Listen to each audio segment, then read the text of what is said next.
Hey everyone, welcome to another adventure. Today, we're exploring the beautiful and underrated capital of Lithuania, Vilnius.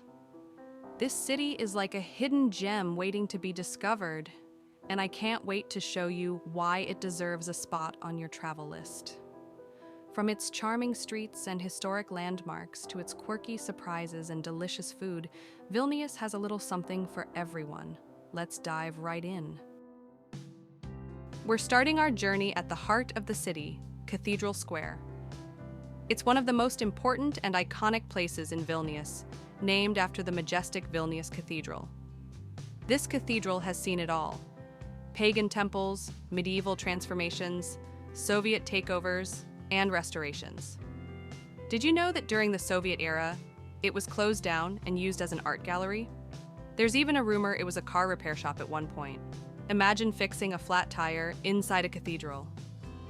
Thankfully, in 1988, it was restored as a church and is now as magnificent as ever. While you're at Cathedral Square, keep an eye out for the miracle tile.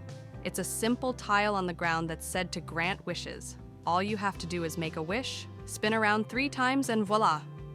I gave it a try but got a little too enthusiastic and almost fell over, so maybe don't spin too fast. Cathedral Square, it's just a short walk to one of Vilnius's most famous streets, Pilies Street.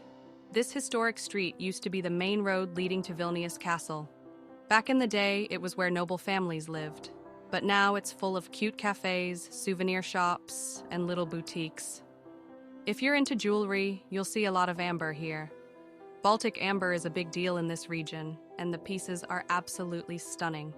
Pilies Street has this cozy, old-world vibe that makes you want to sit at a cafe, sip coffee, and just people watch for hours. Speaking of Vilnius Castle, our next stop is the iconic Gediminas Tower.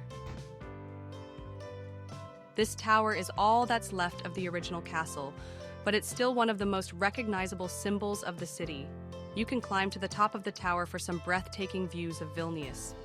Trust me, the sight of the city's red rooftops and surrounding greenery is worth every step. There's also a small museum inside the tower where you can learn about the city's history. Now let's talk about St. Anne's Church, hands down one of the most beautiful churches I've ever seen. Its Gothic architecture is so intricate and unique that it stands out even in a city full of stunning churches. Fun fact: Napoleon loved this church so much that he reportedly said he wanted to take it back to Paris with him. I mean, it's gorgeous, but come on, Napoleon. Leave something for us. Another must-see spot is the Gate of Dawn. This is the last surviving gate of the original 5 that once surrounded the city. Built in the early 1500s, it has a chapel above it that houses a famous painting of the Virgin Mary. This painting is incredibly sacred to both Catholics and Orthodox Christians. Even during the Soviet era, when so many religious sites were closed, the Gate of Dawn remained open because of its significance. Now for my favorite part of Vilnius, Užupis Republic. Yes, you heard that right. Užupis is like a mini country within the city. It has its own constitution, anthem, and even a president. Once an overlooked and run-down area, Užupis was transformed by artists into a vibrant and creative neighborhood. Walking through Užupis feels like stepping into a completely different world.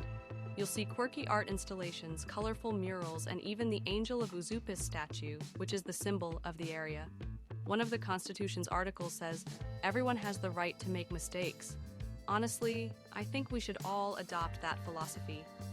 Let's shift gears a bit and talk about Vilnius's history and culture. The city was founded in the 14th century by Grand Duke Gediminas, who had a dream about an iron wolf howling on a hill. He took this as a sign to build a city, and that's how Vilnius came to be.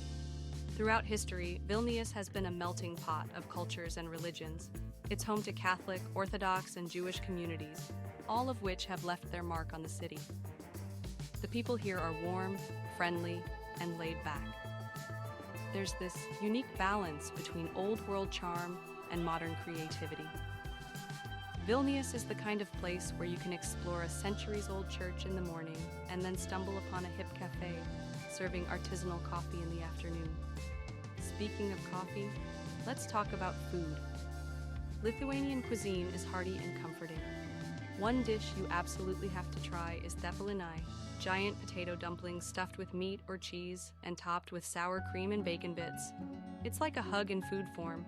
Another must-try is chai, a bright pink cold beet soup that's refreshing and delicious, especially in the summer.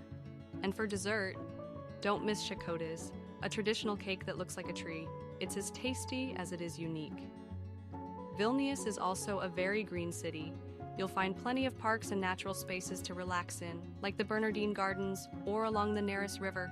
It's the perfect place for a peaceful stroll or even a picnic if the weather's nice. Here's a fun fact to wrap things up. Vilnius is considered the geographical center of Europe. And if that's not cool enough, the city has a monument dedicated to Frank Zappa. Yes, the American musician. The story behind it is as quirky as the city itself, but I'll let you discover that when you visit. Vilnius is a city that feels both historic and modern, peaceful yet lively, and above all, welcoming. It's one of those places that makes you feel at home even if it's your first time there. I hope this video inspires you to pack your bags and explore this incredible city. That's it for now. Don't forget to like, comment, and subscribe for more adventures. Until next time, stay curious and keep exploring. Bye.